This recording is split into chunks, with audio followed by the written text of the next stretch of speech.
Darren Waller has arrived. After overcoming difficulties in his personal life, he made sure the Raiders were rewarded for taking a chance on him by catching 90 passes and racking up over 1,100 yards. He had the third most targets for tight ends at 117, the second most receiving yards, and had the third best rate of yards per route run with 2.87. He's a physical monster. He can run with corners and is big and aggressive at the point of the catch. He's a tenacious blocker who can take on one-on-one assignments and pass protection and is more than willing to stick his nose into the run game. The Raiders' offense would not have been able to function at nearly the same rate as it did without him on the field with them. He's an incredibly versatile player, and what may be worrisome for the rest of the league is that, although he's 27 years old, the former college receiver may only be at the tip of the iceberg as far as his potential. Waller's work as a blocker is where it all starts. In pass protection, he shows surprising strength for a tight end and can be hard to root out on bull rushes and has good enough feet to protect guys getting around the edge. He has good hand usage and is constantly replacing and working to get into the chest of defenders.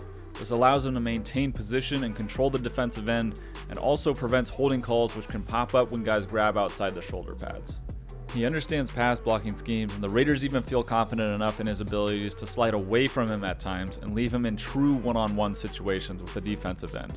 Here, the Packers are showing 7 potential rushers, but 5 guys on the line of scrimmage. The offensive line is sliding to the left towards the middle linebacker number 50, Blake Martinez. That leaves their 5 offensive linemen responsible for the 5 defenders to the left of Darren Waller.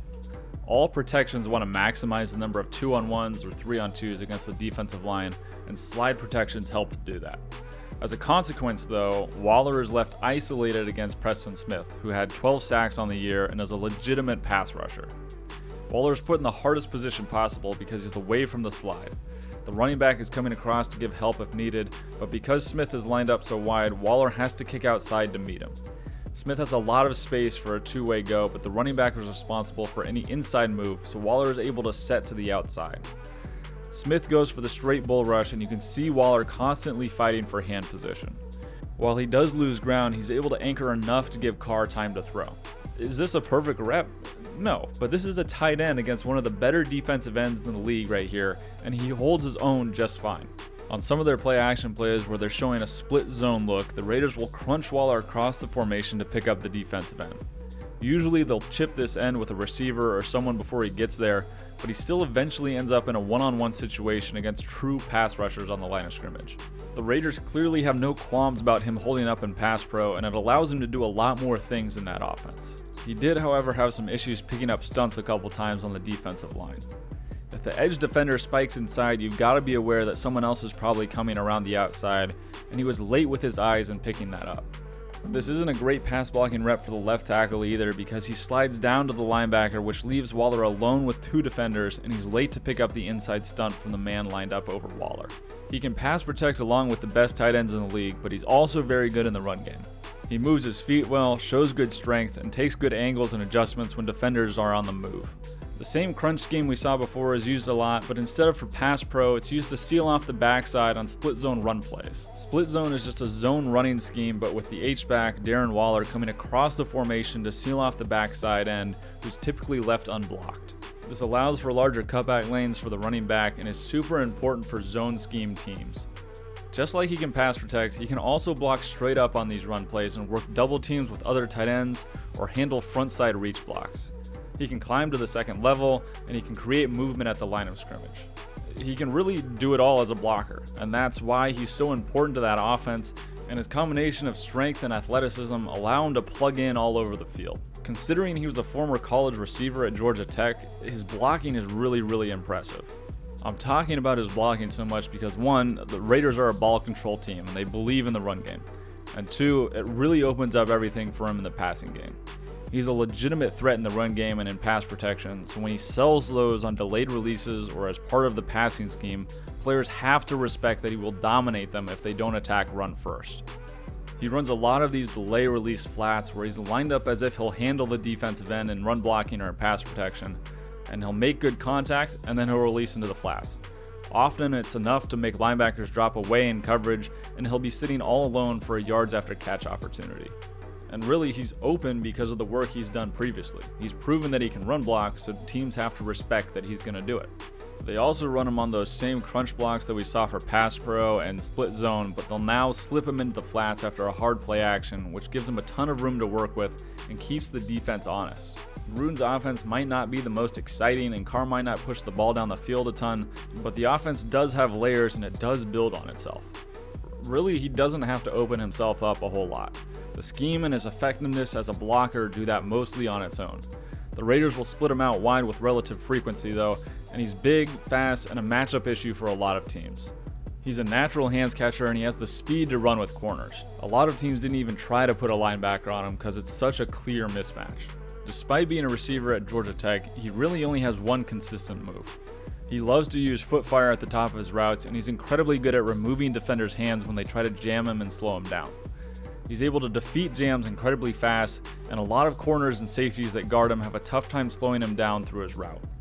As soon as he feels contact from the defenders, whether it's on the line or during his route, he violently removes their hands so they can't slow him down or run with him while keying the quarterback. So if you attempt to jam him, you're ultimately just going to have to run with him because he's going to defeat it at the line of scrimmage. If you play off, he's going to work up onto your toes with his speed and give a foot fire before breaking off his route. It's his way of stopping defenders' feet while keeping himself and his hips pointed forwards or allowing him to break down and explode out of the cut instead of leaning into it at full speed. Here he shows one of his more polished routes that incorporates both his hand usage and his foot fire, but also adds on a stacking technique into the route. On the snap, he receives an immediate jam attempt which he removes. He then fights to stack back on top of the defender by the top of his route. Once he's in that position, he's able to foot fire and the defender doesn't know which way he's going to go. It also helps him get his feet under him for his break to the outside. He's physical, he's fast, and he shows just enough route running nuance to open himself up when needed. There shouldn't be any doubt of his physicality because of his blocking, but if you're a smaller defensive back and you get caught up with him, things are going to end badly for you.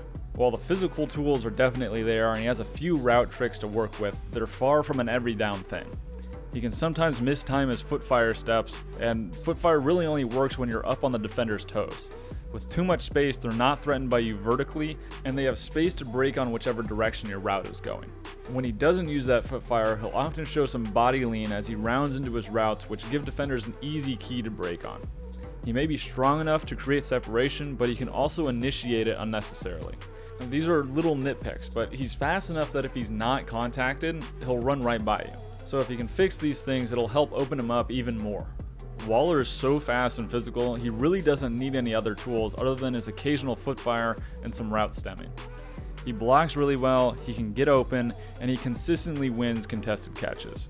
The guy is a monster, and soon we'll be talking about him in the same vein as Kittle and Kelce. The dude is that good. There are a few inconsistencies with his blocking, and the Raiders would give him a running back to help chip most of the time, but he adds so much versatility to that offense.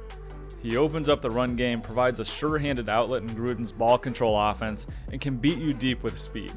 He's everything you'd want from a tight end, and with the weapons that the Raiders now have, big things may be on the horizon in Las Vegas. If you liked the video, please like, comment, and subscribe. It helps a lot as the channel is growing. Comment what player or team you'd like me to analyze next as well. Make sure to go check out weeklyspiral.com for a written form of this video and see everything I'm working on. You can find our Patreon and social handles in the description of the video as well. So until next time, I'm Casey Sully, and I'll see you on the next film breakdown.